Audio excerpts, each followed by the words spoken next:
Hey, what's up? It's your old pal, Mr. Cook, and we're working on the review 6.1 to 6.4. This is in preparation for the quiz that we're going to take, which is about like I'd say, I don't know, like we're about 40% through this section or this chapter. Not for time because we're going to do some quizzes in the meantime, but we're pretty close in terms of like the amount of material that we're covering to about 40%ish. Anyways, so what we're doing is working with logs and exponents, and when we solve log equations, it's real similar to solving to the exponent equation. So like if you go back and you look at the problems from 3 to 6, believe it or not, we're going to handle the problems a lot like this. Like we need to find like bases, set the powers equal, and then solve. There are two different situations that you're going to be given for logarithmic equations, and you can kind of see them already. Like, in these ones we have logs that are equal, logs that are equal, logs that are equal. And then at the bottom we have logs that are equal to numbers. So there's two different ways that we're going to go about this. Let's go through the first one, and then we'll tackle the next one, afterwards, obviously. So the first one, log equals log. So long as the bases are the same for your logs, like, the little base values are the same, then that means that if the bases are the same, then you can move on to the next step, which is to set the arguments, or the parts that are in parentheses, equal to each other. So you can skip the log part. You can cancel them out essentially and set them equal. And then after that, all you need to do is just solve your variables. And then the very last step, which is very important, is to check for any extraneous solutions. So it's 4 steps that we're going to go through, and it's the same steps each time for each one of these problems. The only difference, honestly, is the severity of the solving equation. Like these ones are going to be linear, and then these ones, when we come down here, are going to be quadratic. So we're going to end up with like 2 solutions. But that shouldn't really scare you too much, because quadratics, they have their own set of rules to solve, and you can always check out older videos that I've posted for solving quadratic expressions, like especially in Unit 2. Anyways, so just going off of these rules, every one of these have logs with the exact same bases. So I think number 1 gets checked off for each one of these, Step number 1, checking to make sure that the bases are the same on each log. So let's move to step 2. So that's to set the arguments equal to each other. So the arguments are the big numbers, so to speak, in the logs. So I can set those equal. 2k equals 4k minus 4. Then all I have to do is just solve. So I subtract 4k from both sides. I get negative 2k equals negative 4. Divide both sides by negative 2, and you get your answer, k equals 2. So this is my solution. Now I'm going to check to see if the solution actually works for my logs. Because here's the deal. You have to make sure that the number that you plug in results in a positive argument for the logs. The argument cannot be negative, and it cannot be 0. It has to be positive. So just go back and double check. So if you plug in 2 for k, 2 times 2 is 4, which is a positive number, so that works. And then plug in over here, 2 times 4 is 8. 8 minus 4 is also 4, so that's a positive number, so that works. So this answer checks out. We're going to see eventually that we're going to have some negative solutions, which is going to result in a problem. And we'll address that when we get to it. So these natural logs, when you see ln, it's really secretly like saying log with a base of e. So both of these have logs with a base of e, Euler's number. So we can just kind of recognize that they have the same base. So we can just eliminate the logs on these ones too and move on to step number 2, which is to set the arguments equal to each other. So we get 8 minus 2n is equal to negative 4n minus 4. So I'm going to solve. So I'm going to add 4n to both sides. I get 8 plus 2n is equal to negative 4. And then I'm going to subtract 8 from both sides. So I get 2n is equal to negative 12. And then I'm going to divide both sides by 2, so I get n is equal to negative 6. So here's my answer, and I'm going to check to see if this answer works by plugging it in. So if I plug in negative 6, I get 8 minus 2 times negative 6. Now, negative times a negative is a positive, so this is 12 plus 8, so 20. Since it's a positive number, this one checks out. That's good. Check the other one. Negative 6 gets plugged in here, so I get negative 4 times negative 6 minus 4. Negative 4 times negative 6 is a positive 24, and 24 minus 4 is 20. So that means that I end up with a positive number there too. So that means that this number checks out as well. So these are both answers that work. Now we move on to number 17. Again, the logs cancel out basically, and we set the arguments equal. So 5k plus 5 is equal to 4k minus 10. Solving this, I'm going to subtract 4k from both sides, so I get 1k plus 5 is equal to negative 10. And then I'm going to subtract 5 from both sides, so I get k is equal to negative 15. And that's my answer. Now I'm going to double check it, plug it in. So if I plug in negative 15 in here, I get 5 times negative 15, and then plus 5. Now, negative 15 times 5 is negative 75, and negative 75 plus 5 is negative 70. So I end up with a negative answer here. So this is not good, because you cannot have a negative argument overall. So that means that this answer is extraneous. It does not work. All right, so then moving on, let's go to number 18. So number 18, the logs have the same basis, so I can set the arguments equal. 3 minus 4n is equal to 4n. Add 4n to both sides, you get 3 is equal to 8n. Divide both sides by 8, you get n is equal to 3 over 8. And yes, it's a decimal answer, but you know what? You can still just plug it on in there and use your calculator to do the rest. So let's make sure that it's a positive number in here. So let's see, 3 minus 4 times 3 over 8.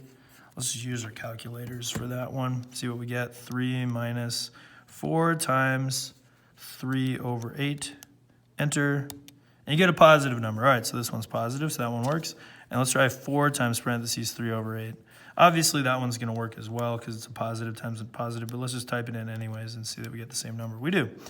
So these both work out, so that means that this solution checks out. Okay, so you can see that the linear equations are pretty easy. Let's see how it's a bit different or difficult when we're using quadratics.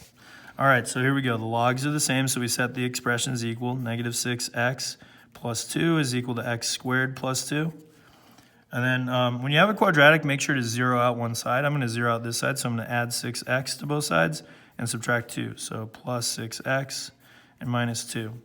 So this part just becomes 0. And then plus 6x. And then 2 minus 2 is 0. So that means that this is what I have. Now I'm going to factor this. So I have an x squared and a 6x. Both of those have a common factor of x. So this becomes x times parentheses x plus 6. And then solving, I get x equals 0 for one of my solutions. And then for my other solution, I get x is equal to negative 6. So let's check to make sure that both of these actually work and that neither of them are extraneous solutions. So I'm going to start by plugging in 0. Negative 6 times 0 is 0. 0 plus 2 is positive, so that one works. 0 squared is 0. 0 plus 2 is 2. So that one works also, so this checks out. Now let's try negative 6. Negative 6 times negative 6 is 36. 36 plus 2 is 38, so that one works. And then negative 6 squared is 36, and 36 plus 2 on this side is also 38. So that means that this one works too. So both of those solutions work on number 19. Now moving on to number 20. Let me switch pencils because I was getting a little bit illegible there. All right, so the logs have the same basis, so I just set the arguments equal to each other. X squared minus 8 is equal to 4x minus 3. And then solve. So again, it's a quadratic, so I want to zero out one side, so I'll zero out this side. Negative 4x and then plus 3, so I get x squared minus 4x, and then negative 8 plus 3 is going to give me a negative 5. And then factoring this, numbers that multiply together to be negative 5, add together to be negative 4. That's going to be negative 5 and positive 1, so x minus 5, x plus 1. And then I set each of these equal to 0 and solve. So I get from this one x equals 5, and from this one x equals negative 1. So those are my two solutions. Now I just have to make sure that they work. So I'm going to plug in 5 first. 5 squared is 25. 25 minus 8 is positive, so that one works good. And then 5 times 4 is 20. 20 minus 3 is also going to be positive. In both cases, I get 17. So this checks out. Now let's try negative 1. Negative 1 squared is 1. 1 minus 8 is negative 7. I've got a negative number. So that means I can stop right there because I know that this is an extraneous solution that will not work. So I can just write a little x underneath it. All right, so numbers 15 through 20, and in fact, the entire section here, 15 through 22, these are all problems from 6.4. So if you want to check those out or you can get more examples, just go ahead and revisit those homework problems from 6.4. The second group of problems that you see in 6.4, so the ones that we have done are log equals log. Now these ones are going to be where log is equal to a number. So if it's log equals a number, we go through a little bit different rules here, okay? So that's the first step, just to make sure that it's a log equals a number. When we recognize that that's the case, then we go on to the second step, and that's to convert to exponent. So convert to exponent. So what does that mean? That means that we're just going to use that rule that we've been using like a good chunk of the time, which is, oops, sorry about that, which is this little rule here. Remember we used it to convert from logs to exponents in numbers 11, 12, and then 13 and 14. So we're going to do the same thing when we're working on numbers 21 and 22, just convert to an exponent. Once you convert to an exponent, it's going to be really, really simple to solve it. So you just solve the expression and then, check your answer. All right, so let's go ahead and do that. So just to rewrite the formula for converting, it looks like this. Log base a of y equals x. And that looks like this as an exponent. It's a to the power of x equals y. So let's rewrite it. So we get a, which is 3, to the power of x, which is 2. And that's equal to y, which is this whole thing in parentheses, 3v minus 6. So 3 squared is 9. And look how easy this became. It's just 9 equals 3v minus 6. That's so easy to solve. Add 6 to both sides. 9 plus 6 is 15. And then divide both sides by 3, and you get v is equal to 5. All right, so then you just go back and you plug it in and check to make sure that your answers work out okay. So if you plug in 5 to the initial expression, 5 times 3 is 15. 15 minus 6 is positive. So that one works out just fine. Okay, next one. Same exact thing. Log equals a number. So we convert it to an exponent first. So we get 8 to the power of 2 is equal to, and then the argument, 8 minus 4x. 8 to the second power is 64. So now to solve it, we subtract 8 from both sides. So we get 56 is equal to negative 4x. And then if we divide both sides by 2, we get, 2, I don't know where that came from. Divide both sides by negative 4, we get x is equal to negative, let's see, 56 divided by 4, that's 14? Yeah, 14. So negative 14. All right, so that's our answer. And then, of course, we go back and check to make sure that it works. So if I plug in negative 14 to here, I get 8 minus 4 times negative 14. And that's something you'd probably want to do in your calculator. But, you end up with a positive number, whatever the heck it is. What would it be? 28 and 28 is 40, 56. 56 plus 8 is 64. So you get a positive number overall. Anyways, so this one ends up working out because it's positive, and that's the end of the quiz review. So as long as you know how to do these problems, you're good to go. And what I would do if I were you is go back over the videos and see where I've written down the steps here. If those helped you out, write the steps down and go back over some of these examples. I'm sure that your teacher has probably posted the solutions, the answers at the very least, up on Schoology. So, just double check with all of that stuff. Practice makes perfect.